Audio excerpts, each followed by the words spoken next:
आप CSIR net या IIT jam math batches online offline class join कर सकते हैं। वेबसाइट का लिंक डिस्क्रिप्शन में है। अपनी सेल्फ स्टडी और प्रैक्टिस करने के लिए हमारी बुक्स परचेस करें। आप घर बैठे बैठे CSIR नेट IIT जैम की तैयारी हमारे लेटेस्ट रिकॉर्डेड वीडियोस से कर सकते हो। लिंक डिस्क्रिप्शन में मिल जाएगा। Get 40,000 plus question bank of all the universities in India absolutely free. Download DIPS Academy mobile app from Play Store. Subscribe our YouTube channel for more learning videos and discount on video courses. अधिक जानकारी के लिए description को ध्यान से पढ़े या QR code scan करिए। ये बताओ, कल जो लेक्चर हुआ था वो समझ आया था? नहीं? कितने लोगों की नहीं आया? अच्छा, 2 लोग। बाकी तो एक क्वेश्चन है, कल पूछा क्यों नहीं था? समझ नहीं आ रहा था। तब मैं जब आगे जब बढ़ रहा था, जब क्या नाम है तुमसे ये पूछ रहा था कि क्या नाम है समझ आ रहा है या नहीं आ रहा, तभी पूछना चाहिए ना कि आगे अगला स्टेप नहीं लिखूंगा, क्योंकि अगर कल का लेक्चर समझ नहीं आया तो आज और प्रॉब्लम होने वाली है। मतलब कोशिश करूं, मतलब तुरंत पूछना। क्वेश्चन मार्क्स तो तभी होना चाहिए ना कि सर मैं ये आ रहा था, ये क्यों है, तभी पूछ लिया करो कि। और वैसे मैं कोशिश कर रहा हूं कि काफी इजी कन्वर्ट करने का। अगर बुक्स में देख रहा हूं तो वो बहुत ज्यादा कॉम्प्लिकेटेड लिखा हुआ। जहां भी मैं PDF डाउनलोड कर रहा हूं, जिस भी PDF से पढ़ रहा हूं, उस PDF में जो प्रूफ दे रखा है वो पूरी रियल रिलेट कर रखी। अब पूरी रियल तो हम जानते ही नहीं है, मैं भी नहीं जानता, तुम्हें क्या समझाऊंगा। तो लास्ट क्वेश्चन था हमारा रॉस्किन के जीरोस का, उसी की प्रॉपर्टी पे हम नेक्स्ट क्वेश्चन लिखते हैं। फर्स्ट क्वेश्चन लिखो, let y1 and y2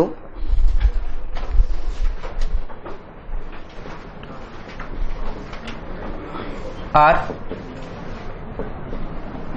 two solution, two Li solution कर दो, two Li solution of a0x y double dash plus a1x y dash plus a2x y equal to 0, where a0x not equal to 0, a1 और a2x are continuous function for all x। फिर हमने वही set define किया, a equal to alpha belongs to r such that y1 alpha equal to 0 और b equal to beta belongs to r, y2 beta equal to 0, y2 beta equal to 0। First option में है a is finite, if and only if b is bounded, b is bounded।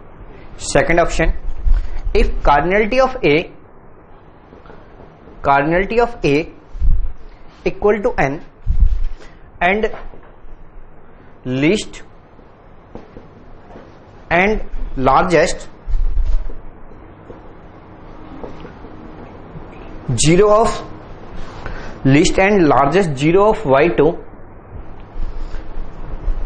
least and largest zero of y2 implies cardinality of b equal to n plus 1। third option, if cardinality of a equal to n and least zero of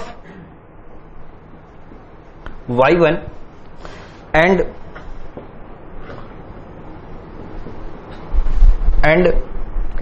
largest zero of y2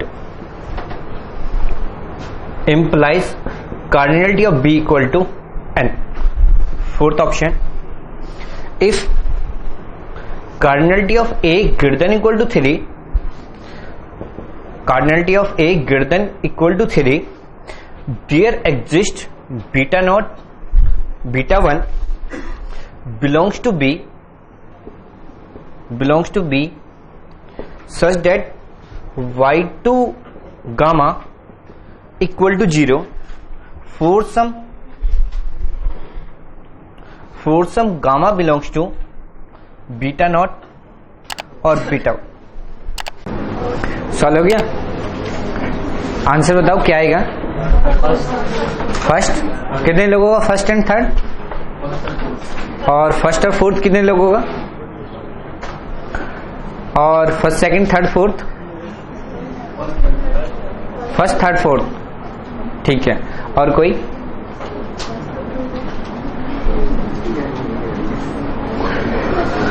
देखो कल जब हम discussion कर रहे थे तो first तो property ही पूछ लिया उन्होंने। अगर मैं क्वेश्चन की बात करता हूं तो जो प्रॉपर्टी लिखवाई थी उन प्रॉपर्टी में से एक प्रॉपर्टी ये भी थी, अगर A is finite if and only B is bounded, तो फर्स्ट ऑप्शन दोनों डायरेक्ट टिक करोगे।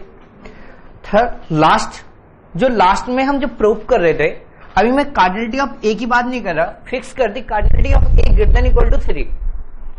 अगर मैं कार्डिनलिटी ऑफ ए की बात करता हूं तो cardinality of A greater than equal to 3 there exist beta not beta 1 belongs to B such that y2 dash gamma equal to क्या मिलना चाहिए? 0। अगर मैं कोई भी सेट डिफाइन करता हूं, मेरे पास कार्डिनलिटी ए के सेट की कार्डिनलिटी है अल्फा 1, अल्फा 2, अल्फा 3, एटलीस्ट 3 मान लेता हूं, क्योंकि कार्डिनलिटी ऑफ ए कितनी दे रखी है? 3। तुम जब भी एग्जाम में क्वेश्चन सॉल्व करते हो, लीनियर अलजेब्रा, रियल एनालिसिस, कोई भी क्वेश्चन एन मैट्रिक्स का गिवन है, एन क्रॉस एन की मैट्रिक्स, सपोज करो ये एन क्रॉस एन की मैट्रिक्स है और यहां पे अगर मैं पुट कर दूं 1 1 1 1, सारी एंट्रीज 1 1, तो क्या तुम एन क्रॉस एन की मैट्रिक्स का डिटर्मिनेंट या आइगन वैल्यू फाइंड आउट करते हो क्या? नॉर्मली क्वेश्चन एग्जाम की बात कर रहा हूं तो एग्जाम एन क्रॉस एन की मैट्रिक्स के लिए सॉल्व करते हो या कोई पर्टिकुलर पहले केसेस बनाते हो कि 2 क्रॉस 2, 3 क्रॉस 3, 4 क्रॉस 4, और वहां से जो भी पैटर्न मिलेगा उस पैटर्न के अकॉर्डिंग तुम डिसाइड करोगे कि आंसर क्या होगा। तुम यही तो एग्जाम में क्वेश्चन करते हो। अगर कोई भी नया एन क्रॉस एन का, और कोई भी ऐसा मेथड नहीं है कि एन क्रॉस एन को हम जनरलाइज कर दें एक साथ, अगर हमें पूरी डेफिनेशन याद नहीं है तो। डेफिनेशन याद है, ठीक है, रिजल्ट होता है हमारे पास, रिजल्ट अप्लाई करोगे और आंसर निकाल दोगे। लेकिन इस क्वेश्चन में जैसे सपोज करो, लास्ट ऑप्शन पहले समझा रहा हूं, cardinality of A equal to 3 दे रखी है। आगे क्या बोला कि there exist beta not beta 1 belongs to B. तो हमने कल प्रूव किया था ना कि दो कॉन्जुगेटिव जीरोज के बीच y2 का एक जीरोज मिलेगा। तो यहां पे y2 का एक जीरोज मान लेता हूं बीटा नॉट, और यहां पे एक जीरोज मान लेता हूं बीटा 1। ये y2 के दो जीरोज हैं, बीटा नॉट और बीटा 1। कल डिस्कस हुआ था, नहीं हुआ था?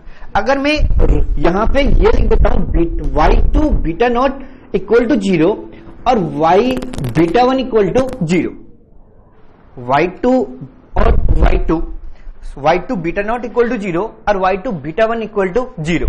तो कल ये भी डिस्कशन कर रहा था ना कि यहां पे रोल्स थ्योरम अप्लाई हो जाएगी।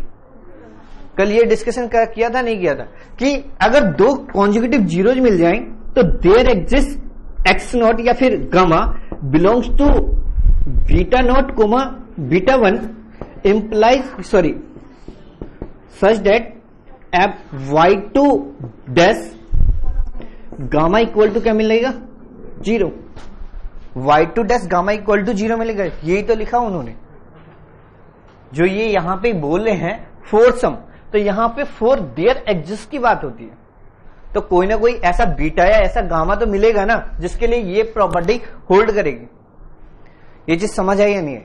इसमें तो किसी को कोई प्रॉब्लम नहीं? बोलो हाँ या ना, या फिर चुप रहने का मतलब कि समझ आ रहा। ठीक है, अब बात करते हैं ऑप्शन सेकंड ऑप्शन में दे रखा cardinality of A equal to N. तो मैं cardinality of A equal to 2 या 3 मान के सॉल्व कर लेते हैं। जो भी हमें क्वेश्चन गिवन है ये नोट कर लिया।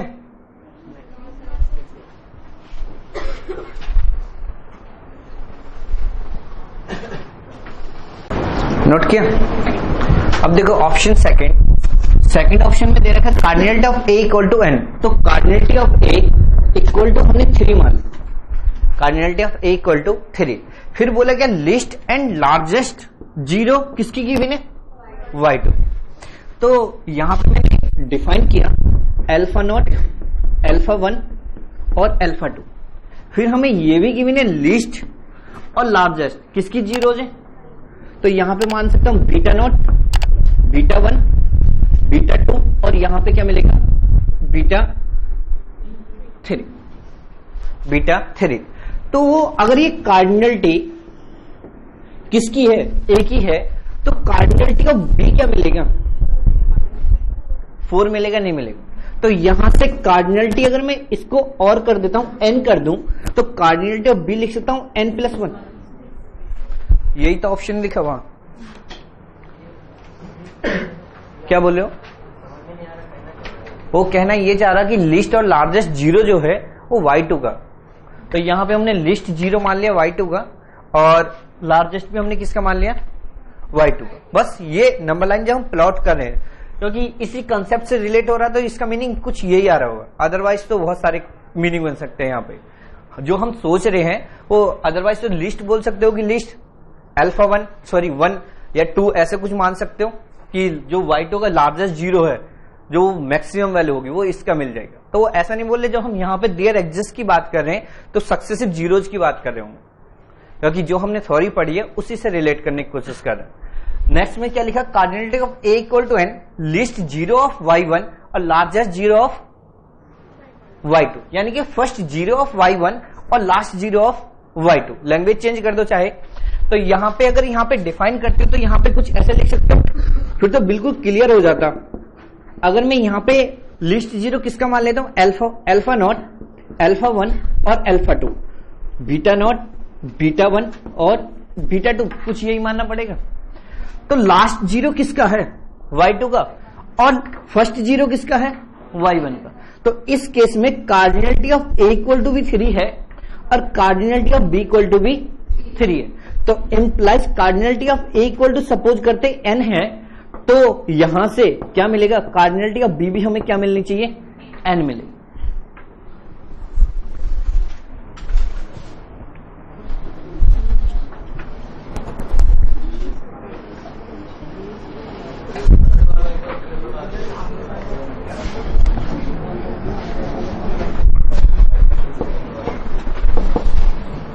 सॉरी,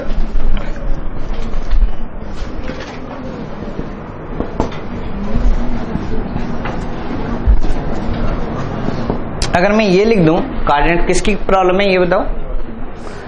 अगर मैं ये बोल देता हूं कि फर्स्ट जीरो ऑफ y1, तो फर्स्ट जीरो हमने y1 का मान लिया अल्फा नॉट, और फिर मैं डिफाइन कर रहा हूं कि लास्ट जीरो ऑफ y2, तो मैंने लास्ट जीरो मान लिया y2 का, बीटा 2, ठीक है। अब हमारे पास जो रिजल्ट है वो रिजल्ट है कि y1 के दो सक्सेसिव जीरोज के बीच y1 का एक जीरो एग्जिस्ट करेगा, तो ये y2 का एक जीरो एग्जिस्ट कर रहा है। फिर नेक्स्ट 2 सक्सेसिव जीरोज के बीच y2 का फिर से एक जीरो एग्जिस्ट करेगा, तो यही तो मिलेगा। जब ऐसे अगर मैं 3 कार्डिनलिटी ऑफ सेट ए मान रहा हूं, 3 कोई भी जीरोज मान रहा हूं, तो यहां से इसकी कार्डिनलिटी और इसकी कार्डिनलिटी और इसकी कार्डिनलिटी, y1 के जीरोज की कार्डिनलिटी और y2 के जीरोज की कार्डिनलिटी इक्वल मिलेगी या नहीं मिलेगी, बस ये डिफाइन करना।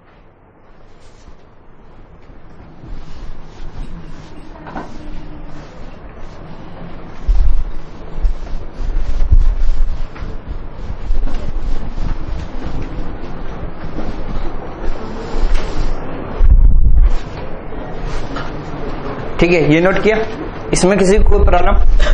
अब मैं तुमसे अभी मैं इस पे डायरेक्ट मैं अपने उस टॉपिक पे नहीं आ रहा हूं, मुझे बेसिकली जो प्रूफ कराने ये 2 प्रूफ कराने। First proof y"x qx y equal to 0, और इसमें 2 केसेस बनते हैं। First case qx greater than 0 और qx less than 0, qx greater than 0 और qx लेस देन 0।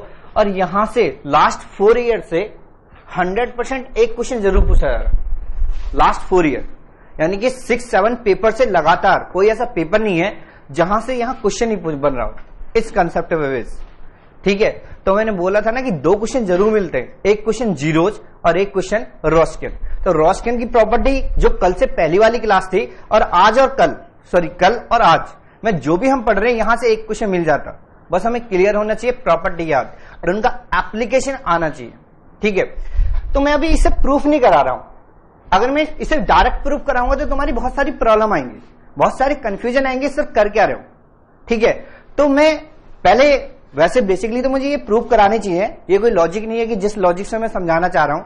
पहले मैं रियल एनालिसिस के 2 क्वेश्चन उठाएं, रियल एनालिसिस के 2 क्वेश्चन की हेल्प से जो भी मैं उनमें चेंज करूंगा उन क्वेश्चन की हेल्प से जो आप उनके सॉल्यूशन में कंसेप्ट यूज करूंगा वो सारे कंसेप्ट मैं यहां पे यूज करूंगा। अगर तुम्हें वो क्वेश्चन समझ आ गए तो फिर मुझे इन्हें समझाने में कोई प्रॉब्लम नहीं है।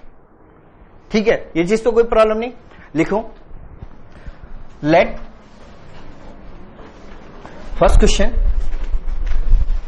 क्वेश्चन लिखो, let F X be a twice differentiable function on R. Let F X be a twice differentiable function on are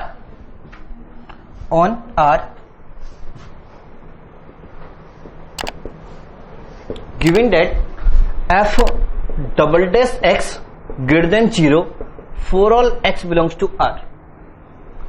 For all x belongs to R.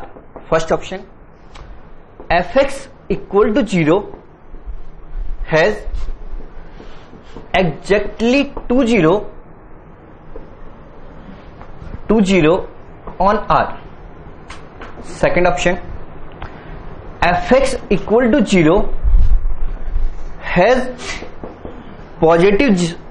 Just watching videos won't help. You need to practice your learning by solving questions. Get the latest practice books from DIPS. Click on the link to buy now. Has positive solution. Has a positive solution if f of 0 equal to 0 or f dash 0 equal to 0. Third, fx equal to 0 has no positive solution if f0 equal to 0 and f dash 0 greater than 0. Or fourth option, fx equal to 0 has no positive solution if f of 0 equal to 0 or f dash 0 less than 0.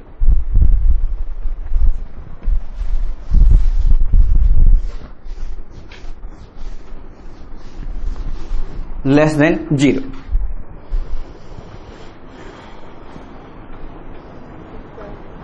Less than 0, ये note किया। अब देखो, अगर मैं इसे ordinary differential equation में convert करूं तो ऑर्डिनरी डिफरेंशियल इक्वेशन में यहां पे f की जगह y कर सकता हूं, यहां y डबल डैश कर सकते हो, यहां पे yx, ये सारी कंडीशन लिख सकते हो या नहीं लिख सकते हो। पहले तुमने f में रहने देना, मैं ऑर्डिनरी डिफरेंशियल इक्वेशन में कन्वर्ट कर रहा हूं बस। तो यहां से yx और yx, ऐसे क्वेश्चन को डिफाइन कर सकता हूं या नहीं कर सकता, कि जो रियल का क्वेश्चन है और रियल के क्वेश्चन को मैं डिटेल में डिस्कशन नहीं करूंगा, मुझे तो कुछ और चीजें डिफाइन करनी है, जो मुझे यूज करना है मैं उस कंसेप्ट की बात करूंगा, डिटेल में क्वेश्चन डिस्कस नहीं कर रहा।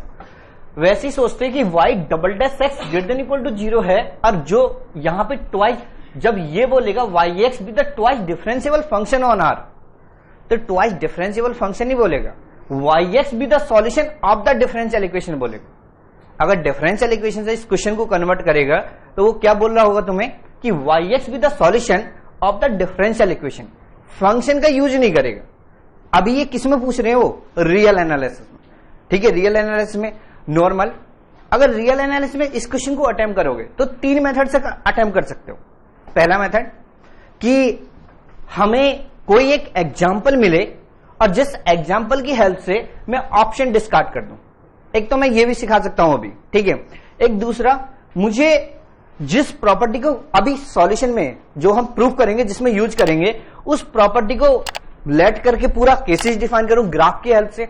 और थर्ड, कि फंक्शन का behaviour y double dash x greater than equal to 0 है, अगर किसी कोई भी फंक्शन है उसका डबल डेरिवेटिव ग्रेटर देन 0 है फॉर ऑल x के लिए, तो फंक्शन के बारे में क्या बोलते हैं, फंक्शन कॉन्वेक्स है या कॉनकेव है, कॉन्वेक्स। ये चीज समझ आ रही है नहीं आ रही।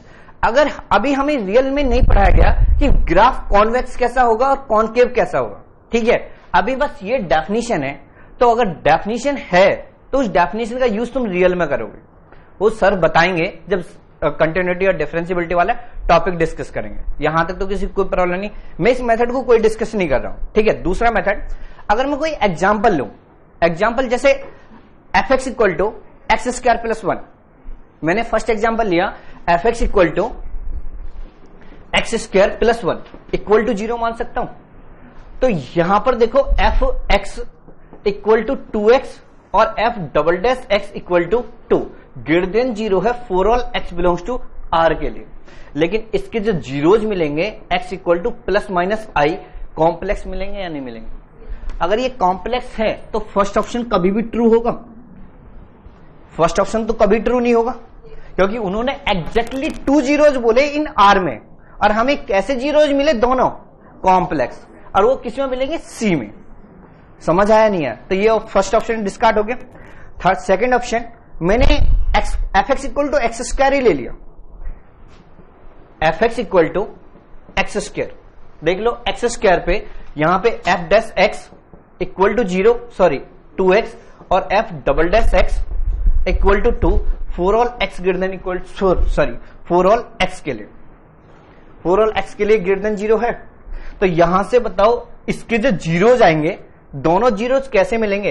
एक्स 0 पे भी 0 है और वाई डैश 0 पे भी 0 है। ये फंक्शन 0 पे भी 0 है और एफ डैश 0 पे भी 0 है, तो जो भी कंडीशन है ये कंडीशन भी सेटिस्फाई कर रहा। लेकिन इस फंक्शन के पास क्या कोई पॉजिटिव सॉल्यूशन है? कोई पॉजिटिव सॉल्यूशन है? तो 0,0 0 पॉजिटिव नंबर है या नेगेटिव नंबर है? नाइदर पॉजिटिव नॉर नेगेटिव, ठीक है। तो 0 को कुछ नहीं बोलते, ना पॉजिटिव कंसीडर करते ना नेगेटिव कंसीडर करते हैं। और यहां पे क्या बोला गया? Positive solution. यहां पे क्या बोला गया? Positive solution. ऐसे ही बाकी के 2 ऑप्शन डिस्कार्ड कर सकते हो, ये ऑप्शन भी मैंने डिस्कार्ड कर दिया, ये भी ऑप्शन डिस्कार्ड कर दिया। ऐसे ही फिर मान लो F X equal to A x square plus B X plus C, quadratic polynomial मान लेता हूं। तो F dash X find out करते हैं तो क्या मिलेगा? 2ax plus B, 2ax plus B. तो यहां से बताओ डबल डेरिवेटिव करोगे F double dash X equal to 2a आएगा। ये पॉजिटिव होना चाहिए for all x belongs to r के लिए। तो यहां से एक कंडीशन आएगी, ए केस का साइन कैसा होना चाहिए? पॉजिटिव। अब कंडीशन यहां पे ये 2 गिवन है, एक तो f 0 इक्वल टू 0 और यहां पे f डैश 0 इक्वल टू 0। मैं फोर्थ ऑप्शन डिस्कस कर रहा हूं, फोर्थ ऑप्शन डिस्कस कर रहा हूं। तो यहां से f double dash X equal to 2a है। यहां पे पहली कंडीशन f 0 इक्वल टू 0, तो ये इससे इंप्लाइज करोगे c equal to 0, f dash 0 equal to less than 0। तो यहां से अगर f dash 0 less than 0 implies b less than 0। इस कंडीशन से अगर x इक्वल टू 0 पुट करोगे तो b आएगा। अब b किससे लेस देन होगा? 0 से। अगर ये 0 है तो एफ एक्स इक्वल टू क्या मिल गया? A x square plus B x, क्योंकि c की वैल्यू तो 0 होगी। ये कंडीशन सेटिस्फाई करता हूं तो ये रिलेशन मिलेगा नहीं मिलेगा? इक्वल टू 0 कर देता हूं, इक्वल टू 0। तो यहां से एक तो x इक्वल टू 0 का रूट्स मिलेगा और एक x equal to minus b upon a का रूट्स मिलेगा। अब यहां से देखो a कैसा नंबर है? पॉजिटिव। b कैसा नंबर है? नेगेटिव। तो ये ओवरऑल कैसा नंबर मिलेगा? पॉजिटिव। और यहां पे क्या बोला गया? Has no positive solution. तो ये ऑप्शन भी डिस्कार्ड हो गया, सॉरी फोर्थ ऑप्शन डिस्कार्ड हो गया, फोर्थ ऑप्शन डिस्कार्ड हो गया। 3 ऑप्शन डिस्कार्ड हो गए तो थर्ड ऑप्शन बचेगा नहीं बचेगा? थर्ड आंसर हुआ। अब यहां से वैसे भी चेक कर लो ना कि यहां पे अगर b पॉजिटिव आ गया थर्ड ऑप्शन में तो यहां पे b आएगा, b पॉजिटिव होगा a upon b, plus minus हो जाएगा। ये सॉरी ये भी पॉजिटिव ये भी पॉजिटिव, ओवरऑल कैसा नहीं क्या आएगा? हाँ ठीक है, ओवरऑल क्या आ जाएगा? नेगेटिव आ जाएगा। जैसे ये नेगेटिव आया तो यहां पे बोला गया ना कि हैज नो पॉजिटिव सॉल्यूशन। एक तो 0 मिल गया और एक कुछ और मिल रहा होगा, और कुछ मिल रहा होगा नहीं मिल रहा होगा। तो मेरा पर्पज ये नहीं है कि मैं तुम्हें ये क्वेश्चन समझाऊं, ये क्वेश्चन तुम रियल में पढ़ोगे अभी कॉन्वेक्स और कॉनकेव की हेल्प से भी, ठीक है। अब मेरा पर्पज क्या है पहले ये नोट करो।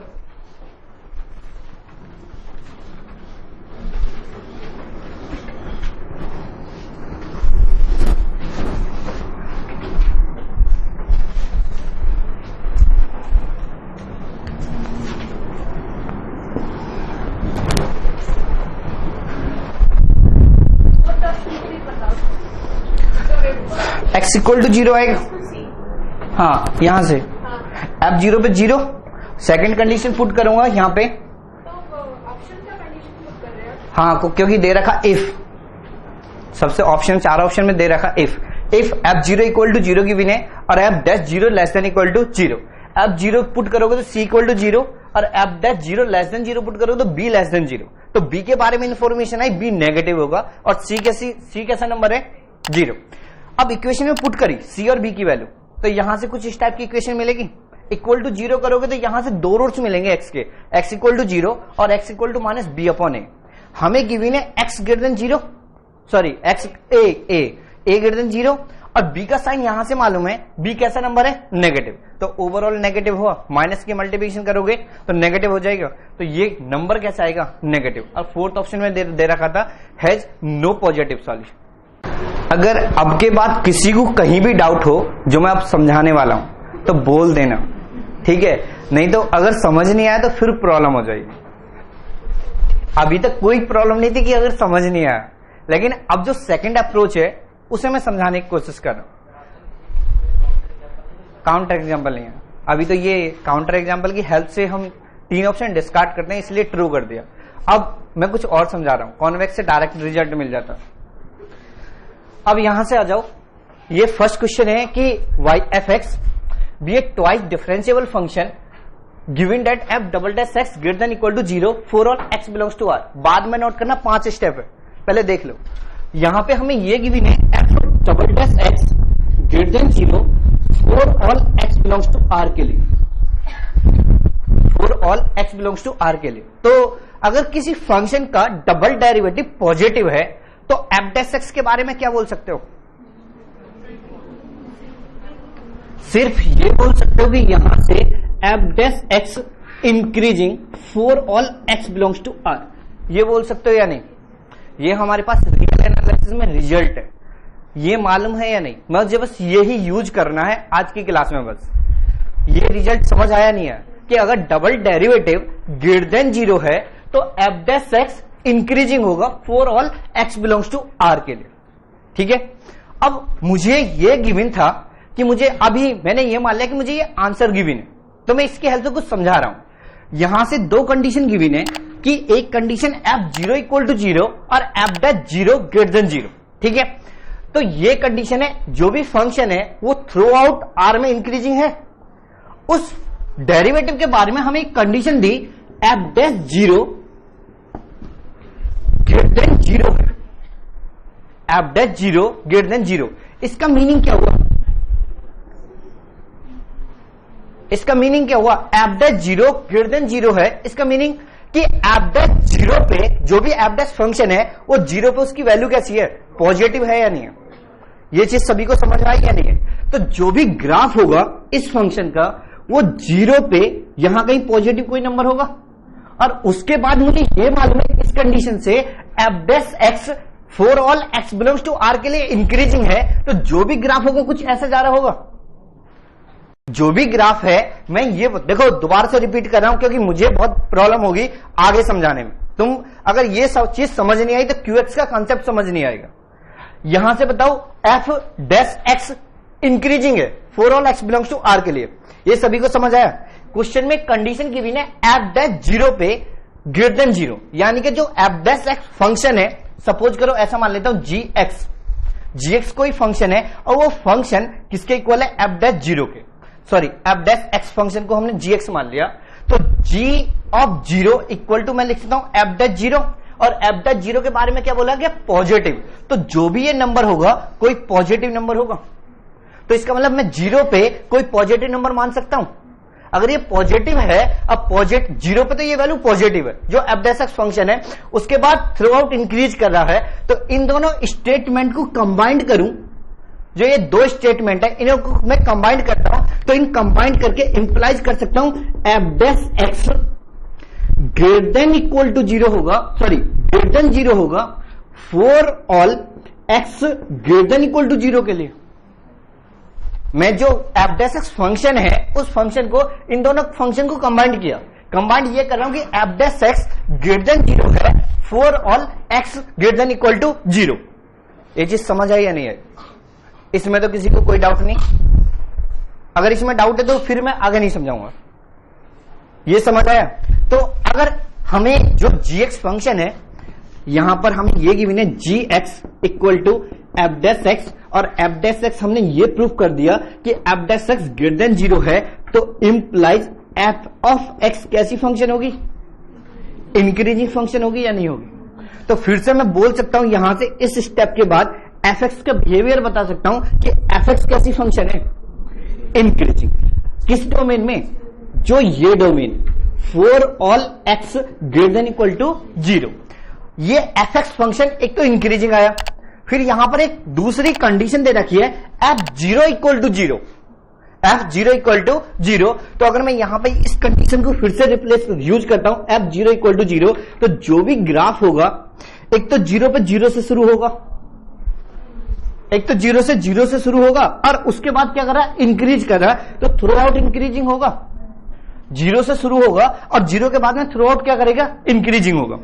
अगर इन दोनों कंडीशन को कंबाइन कर दूं तो यहां से ये इंप्लाइज कर सकता हूं F of X greater than equal to 0 होगा for all X greater than equal to 0। ये चीज मिली या नहीं मिली? तो यहां से मैं तुमसे ये पूछता हूं कि जो एफ एक्स है एक तो 0 पे 0 है, फिर उसके बाद जो ग्राफ है वो थ्रू आउट इंक्रीजिंग है।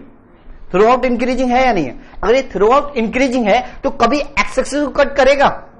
नहीं करेगा। तो इसके ऑप्शन में यही तो लिखा हुआ F X equal to 0, F X equal to 0 has no positive solution if F 0 equal to 0 और एफ डैश 0 ग्रेटर देन 0। अगर ये कंडीशन होंगी तो कभी भी उसके पास पॉजिटिव सॉल्यूशन आएगा। जब थ्रू आउट इंक्रीजिंग है बिहेवियर तो एक्सिस को कभी डिक्रीज करेगा?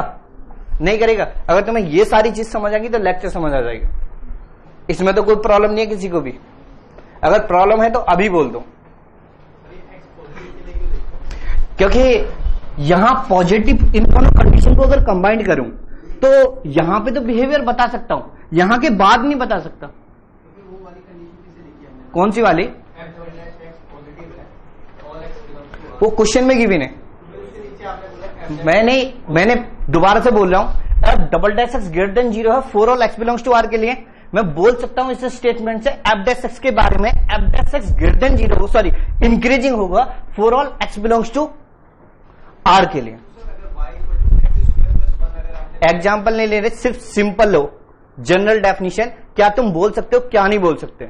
सिर्फ ये है तुम्हारे पास कि एक्स बिलोंग्स टू आर के लिए ये फंक्शन डबल डेरिवेटिव इसका पॉजिटिव है। अब क्या बोल रहे हो एग्जाम्पल? चलो एग्जाम्पल से कराता हूं। y equal to X square plus 1, ठीक है। y double dash 2x।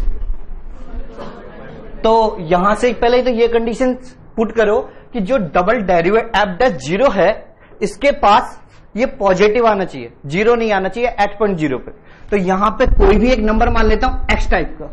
तो पहले तो ये एग्जाम्पल लेना पड़ेगा तुम्हें, अगर तुम एग्जाम्पल की हेल्प से प्रूव कर रहे हो तो, क्योंकि उसका डेरिवेटिव हमें कुछ ऐसा मिलना चाहिए। और जब y डैश 0 पुट करोगे तो 1 आएगा। ये कंडीशन आ गई। अब ये कंडीशन आ गई। अब इन दोनों कंडीशन को जब मैंने कंबाइंड किया तो यहां से आगे जो ये हमें ग्राफ गिवन है, हमें पीछे का नहीं मालूम, हमें सिर्फ ये मालूम था कि जो डेरिवेटिव फंक्शन है y डैश 0 पे पॉजिटिव है। तो पॉजिटिव के बाद तो ग्राफ इंक्रीजिंग है ना। पॉजिटिव के बाद आगे चलेंगे, राइट हैंड साइड में शिफ्ट कर रहा हूं ग्राफ को, तो इतनी इंफॉर्मेशन है कि ग्राफ यहां से आगे इंक्रीजिंग है। अगर यहां से आगे इंक्रीजिंग है ग्राफ तो इसका मतलब क्या हो गया? F dash x greater than 0 for all X greater than equal to 0। इस डोमेन में बोल सकते हो। इस डोमेन के बाद हमें नहीं मालूम वो ऑक्सीलेट कर रहा है या क्या कर रहा, लेकिन यहां के बाद ये कंफर्म है इस डोमेन में एफ डैश एक्स या तो ग्रेटर देन 0 होगा। जो ये ग्राफ है यहां के बाद इस डोमेन में, क्योंकि 0 पे ये ग्राफ 0 है फिर इंक्रीजिंग है, तो इन दोनों कंडीशन को कंबाइन करूं तो ये मिलेगा नहीं मिलेगा? ये मिलेगा। अब इसी डोमेन में बात करोगे, यहां से आगे फिर एफ डैश एक्स के बारे में डिसाइड करोगे, ये डिसाइड करोगे तो यहां से क्या मिलेगा? एफ डैश एक्स अगर ग्रेटर देन 0 है तो आप किसी डेरिवेटिव फंक्शन, किसी का भी फंक्शन का डेरिवेटिव ग्रेटर देन 0 है तो एफ एक्स क्या होगा? इंक्रीजिंग होगा। एफ एक्स इंक्रीजिंग होगा। अब इंक्रीजिंग भी होगा तो किस डोमेन में, इस डोमेन में। अब जो क्वेश्चन में ये कंडीशन गिवन है F zero equal to zero, तो यहां पे मैंने जीरो वाली कंडीशन यूज करी, तो जो एफ एक्स का फंक्शन है जीरो पे क्या वैल्यू दे रहा, जीरो, और उसके बाद थ्रू आउट क्या कर रहा, इंक्रीजिंग। तो यहां से इसके बाद में ये ग्राफ क्या करेगा, इंक्रीजिंग। तो ये दोनों कंबाइंड कंडीशन करी, तो क्या इसके पास इस डोमेन में कोई भी जीरो मिलेगा? क्या ये ग्राफ कभी भी एक्स एक्सिस को कट करेगा? नहीं करेगा ना। तो ये चीज समझ, सभी को समझ आ गई या नहीं आ गई? ये रब कर दूं।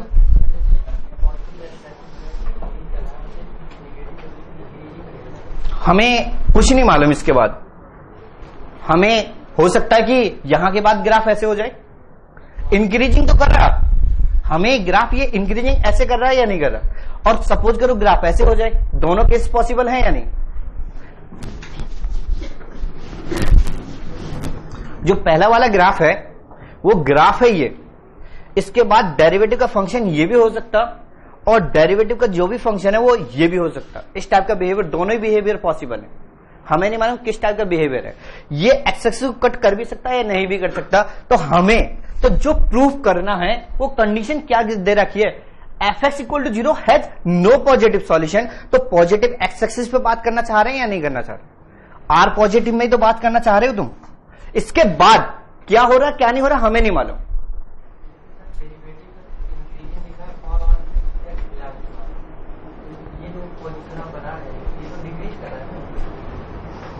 आप प्रूफ कर दो ये डिक्रीज कर रहा। आपने जो स्टेटमेंट यूज किया है कि सर अगर ग्राफ ऐसे जा रहा है तो ये डिक्रीज कर रहा, आप ये प्रूफ करके दिखा दो कि ये डिक्रीज करेगा तो मैं मान लूंगा कि डिक्रीजिंग है। एक मिनट, हाँ ठीक है, हाँ अब आप बोलो। सर मेरा कहने का मतलब एफ डैश डबल डैश अगर पॉजिटिव है तो इसका मतलब है कि एफ डैश इंक्रीजिंग होगा। हाँ ये बोल सक इंप्लाइज करते हैं, ये इंप्लाइज है। हाँ इसीलिए मैं कह रहा था कि y equal to X square plus 1 लोगे ना, हाँ, तो डबल डैश जो हमने निकाला वो तो पॉजिटिव 1 है, पॉजिटिव रहेगा। अभी जैसे तुम जो भी बोलोगे वो कर देते हैं, बस बताते चले जाओ। y equal to X square plus देखो शांति से देखा करो, क्योंकि क्वेश्चन ऐसा भी हो सकता है कि तुम्हारे काम आ जाए और कोई रिजल्ट मिल जाए। आज जब मैं पढ़ता था तो दूबे सर मैं एक क्वेश्चन लाया था क्लास में, और वो क्वेश्चन जब क्लास में मैंने पूछा था तो पूछने के बाद 45 मिनट सॉल्व नहीं हुआ था। दूबे सर ने उसमें बहुत कुछ डिस्कशन भी किया था। लास्ट में दूबे सर ने मुझे वो क्वेश्चन समझा दिया, और आज वो क्वेश्चन तुम्हारे कंटेंट का पार्ट है। और वो क्वेश्चन जो नेक्स्ट टाइम एग्जाम हुआ ना उसमें पूछा भी गया था। तो ऐसा नहीं कि क्या नाम है तुम डिस्कशन करने लगते तो जो बोल रहा है ना उसकी बातें सुन भी लिया करो। हाँ बोलो, Y X equal to X square plus 1, ठीक है, Y dash X equal to 2x, Y dash double dash equal to 2। लेकिन इसका जब ग्राफ बनाएंगे तो ऐसा बनेगा, किसका ग्राफ? इसका y equal to X square plus 1 polynomial. हाँ ठीक है, ये बनेगा। अरे कभी कभी तुम ज्यादा नहीं सोचते, मैंने सिर्फ इस कंडीशन से इसको इंप्लाइज किया। पहले मैंने इस कंडीशन से इस कंडीशन को इंप्लाइज किया। मैंने इस कंडीशन से सिर्फ इस कंडीशन के बारे में बोला कि y double dash x positive है तो एफ डैश एक्स इंक्रीजिंग होगा। इसीलिए तो मैंने general x belongs to r के लिए नहीं लिखा, सिर्फ ये लिखा x greater than equal to 0 के लिए ये ग्राफ तो इंक्रीजिंग है। मैंने तो नहीं लिखा ना माइनस इन्फिनिटी टू 0 के लिए, for all x belongs to r के लिए। कहीं भी मैंने for all x belongs to r लिखा क्या? अगर for all x belongs to r लिख दो तो ठीक है, अदरवाइज तो गलत है ना। बोलो, तो नहीं बोल सकते ना, तो रब कर दूं। ये चीज समझ आई या नहीं है?